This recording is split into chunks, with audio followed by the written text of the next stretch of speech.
ladies, my name's Sharda Lasala, and today I'm going to be talking about getting ahead in life as a new stay-at-home wife.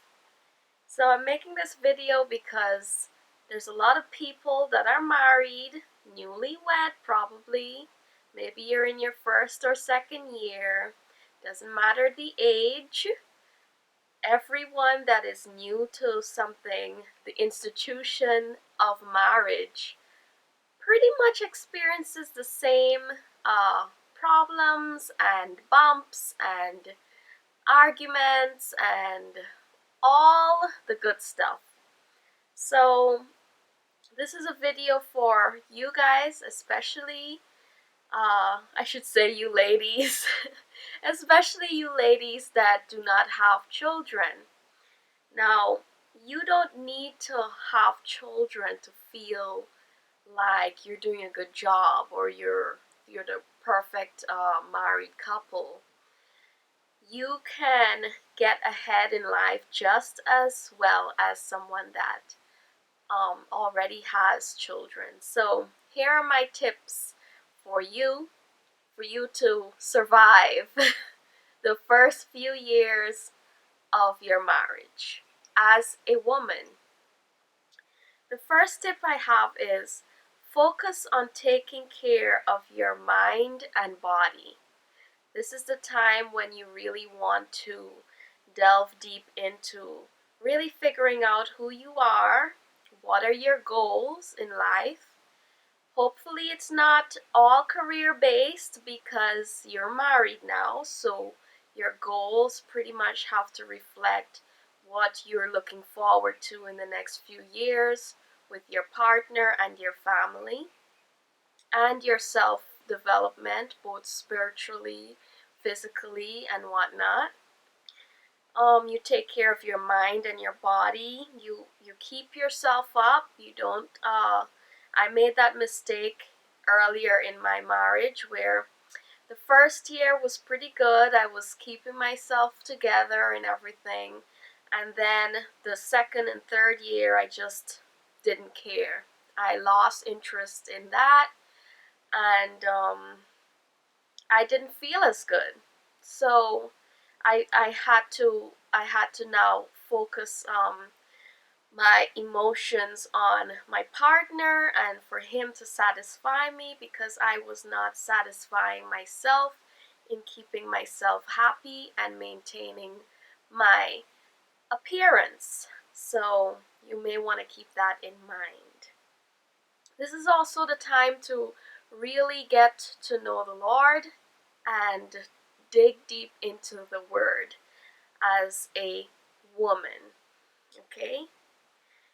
The second tip I have is don't worry about your husband's life.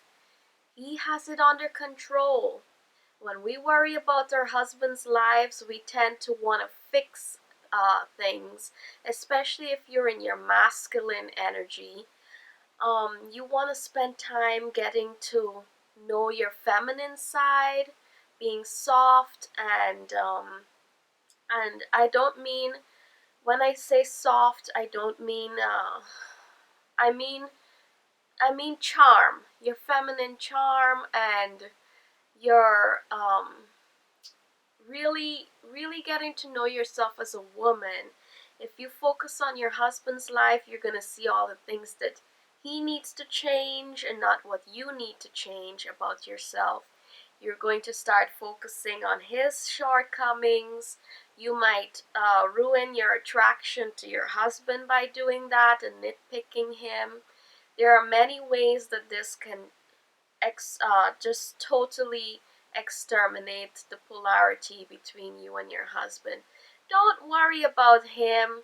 He's got it under control. Men typically know what they want and what they're doing, so don't worry about it at all. Even if he comes home and he says he had a hard day, it's not your job to worry about it. It's your job to make him feel comfortable, but it's not your job to worry about that. The third tip I have is learn the art of communicating with your husband. A lot of us think at that point in our lives, when we're married, we think we know exactly how to communicate with our spouse because we probably would have been dating them or getting to know them before we got married. And for those of you that didn't get to know your spouse before you got married, well, this is going to be a really interesting learning experience for you. Communicating with your husband is different because now the game changes. You're not in the honeymoon phase anymore. You're not best buddies, best friends. But that time is going to fade eventually. You're going to grow out of that and metamorphose into, uh, you're going to morph into something different and new, and that's great. So you have to know how to go with the flow when that happens and not just call it quits. A lot of people divorce each other because they're not communicating properly. I was on the verge of destroying my own marriage because I didn't really know how to communicate with my husband. He was becoming alien to me, and a lot of the times when something is bothering a man, the man kind of withdraws himself, and you find that the two people are just gravitating to their own world, and you can't sort anything out. It becomes very difficult to live with each other, and problems are emphasized between you. So communicating with your husband, that's a big thing, and it's a whole different topic. You have to think of it in terms of communicating with the male species. It's no longer communicating with my best friend. It's communicating with the male mind.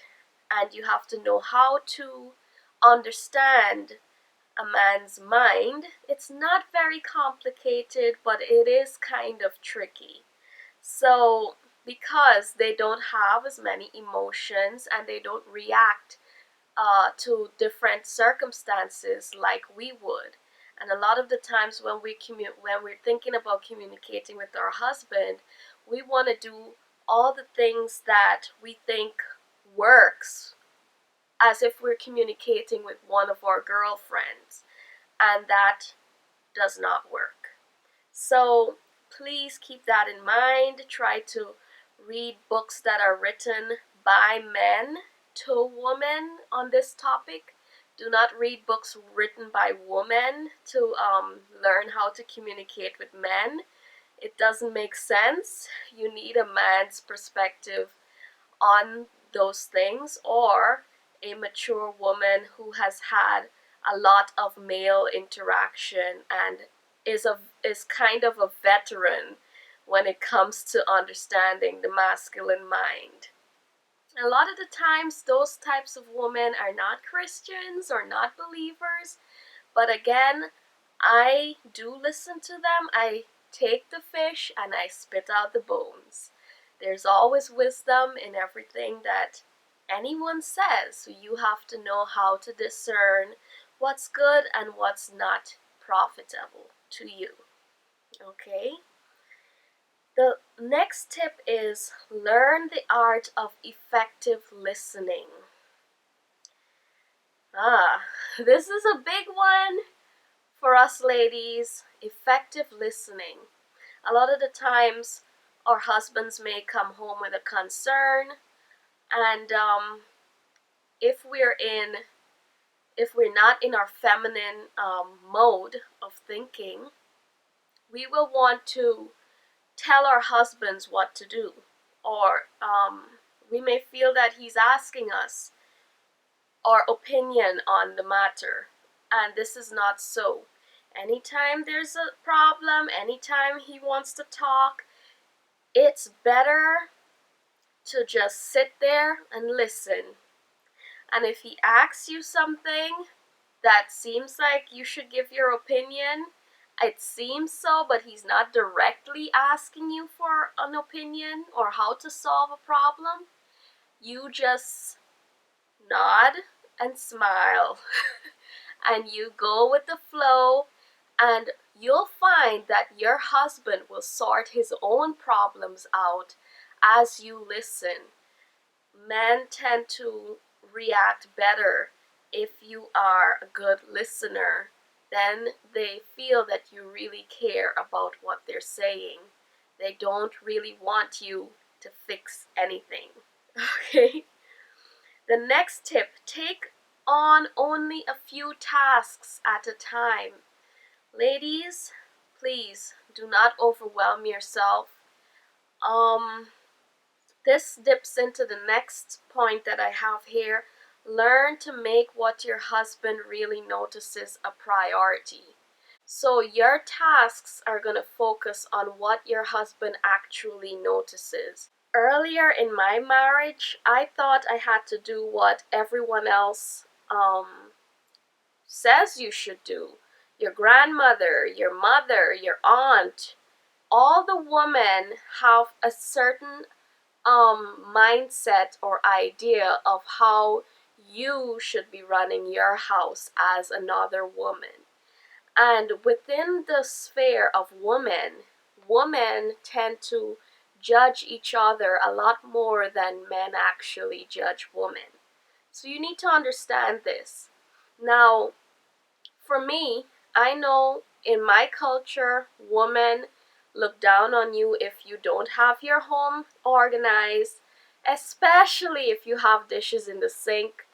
I was terrible at that, and I still kind of, slack off once in a while. I don't like doing dishes, it's just not my thing, but I have to do it anyway to keep myself organized. However, what really mattered to my husband was something different.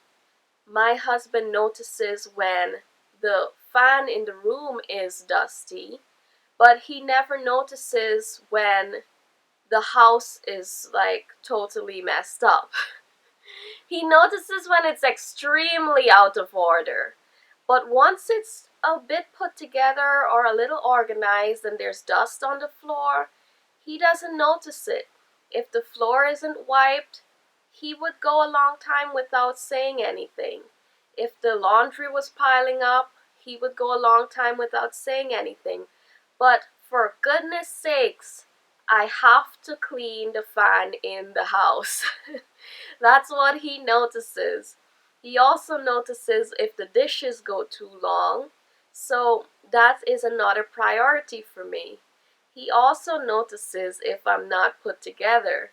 So sometimes he won't say anything, but at other times he gets a little bit he'll say something that he thinks it's funny, but I know there's truth in what he's saying, that I'm not put together. So that is another priority for me.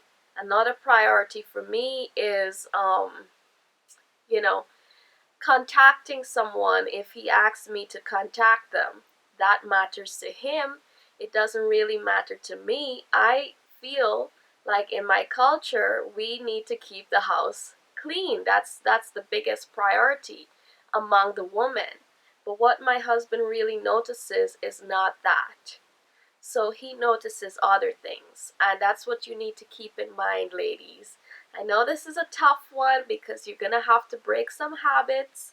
Some of you are OCD at this point in marriage, but trust me, it works when you take care of the things that he thinks is a priority, and you just rest and make yourself beautiful and fill your tank up for the rest of the day. Okay? The next point, perfect hearing God within your spirit and trust Him for direction in everything. You are going to have to learn to trust God and the Spirit, the moving of the Spirit within you. Okay? You're going to have to learn how to listen to the Holy Spirit and the voice of the Lord, because that's what will keep you going in arguments, or the Lord will show you what to do or give you conviction when you need it during an argument or a confrontation, or the Lord's going to show you how to deal with a problem. You need to really, this is a very, very important point. Perfect hearing God within your spirit. The next point is use technology for personal growth and culinary art. I can't stress this one. A lot of the times we're looking at stupid things, we're looking at drama. If you're reading books, you're reading romance, erotica. Ladies, these things give you a skewed perspective of reality and relationships. It takes you out of reality and puts you in an imaginary world where you expect things to be a certain way, and you're disappointed when it's not that way in reality. A lot of the times the men that are written of in these books, they're fantasies, they're not real. So use technology for personal growth. Anything that you need to know about, look for older women, look for people that are qualified to give you instruction on different things. This is what I did when I started to notice that I really needed help, because my mother did not prepare me for a lot of the things that I was going to experience in marriage. A lot of the things, so use it for personal growth. It will strengthen you. Um, in the department of wisdom and knowledge also, and perfect your culinary skills. I've spent my whole marriage perfecting that art.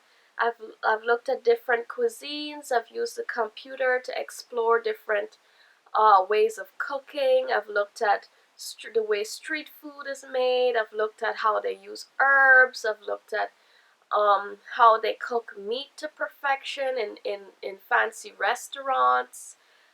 All these things you can do with your time. And learn to rest in the peace of womanhood. Ladies, learn to fill your tank up with feminine love. Learn to, a lot of the times you'll get this too if you're spending time with the Lord, but do things that will contribute to filling your tank up with love so that you have energy and love to give to your spouse, and if you have children, to your children. For me, that looks like sewing. I really like sewing. Now, there are two types of women. There are women that are really over emotional and everything hurts them. They nag their husbands with all these different concerns and moping and meep about everything. I know I went through a period like that because I was not balanced. My emotions were out of order. And I had to learn to bring that back to a realistic balance, by learning and reading and so on, and especially prayer and asking the Lord what to do for direction. But women like that, if you're over emotional and you are just filled with feminine energy and there's no balance to you, you can't listen to what your husband has to say because he's hurting your feelings all the time. You can't listen to what anyone has to say because they hurt your feelings all the time, and you're moping and you're depressed. Woman like that, if you're like that, you need to get some activities that will help you to rest and become balanced. So you'll need activities that will counteract that emotional state. For example, you can take trips to the library. You can pick up a contact sport like Krav Maga. I know I did martial arts, but that was not good for me because I have a more masculine um uh way about me. I'm not very over emotional. Only when my hormones are raging I am. But usually someone that's over emotional needs some kind of balance, some kind of resistance. So you can learn self-defense. I wouldn't suggest martial arts because you have to do spiritual things and meditating and so on, but I'm not sure about Krav Maga. It's an Israeli defense uh sport. Um so you can pick that up. You can do weightlifting, sculpting your body. Spend time doing that. It helps you have a sense of control and power within you instead of being over emotional. You'll get a nice balance with that. Um, do something that'll stimulate uh, your strength within, your core strength, you know. For women that are not emotional at all and women with attitude issues and so on, I know I was one of them, you're gonna want something to bring you back to your feminine side. So for me, that looks like singing. I sewing, spending time with the children, um, looking at shopping haul videos, reading books about femininity, looking at women from different cultures, village cooking, things like that, Korean women that are cooking, or see how the other feminine women around the world do in life, and that will give you a sense of wanting to be balanced. You're going to want to find that balance within you, and you're going to do things that will help you with that. Cleaning motivation videos, things that will really help you find that feminine side, okay? And learn to rest. Rest in womanhood. Anytime you feel anxiety, drop back into your peace. Breathe. Breathe in, breathe out, and relax. Drop back into your patience is what it feels like. It feels like a patient sort of side to you. Sometimes when it's warm outside, I'll go sit down and just sit in the sun on the grass. That helps me. What helps me too is walking in the grass without shoes. That really gives me a sense of balance and a feeling of rest in my womanhood. Wearing, you know, skirts that are loose and blow in the wind, girly fabrics, soft materials that are ruffles and just girly and feminine helps bring me back to my balance also, and brings me out to that harshness that is a part of my makeup, you know. So I hope this makes sense. I hope you implement these tips to help you in your early stages of marriage. And hopefully, if you have any other points out there, ladies, just leave them in the comments. Share this video on your social media. Let's get the words out there, okay? Be blessed and have a good day. Bye.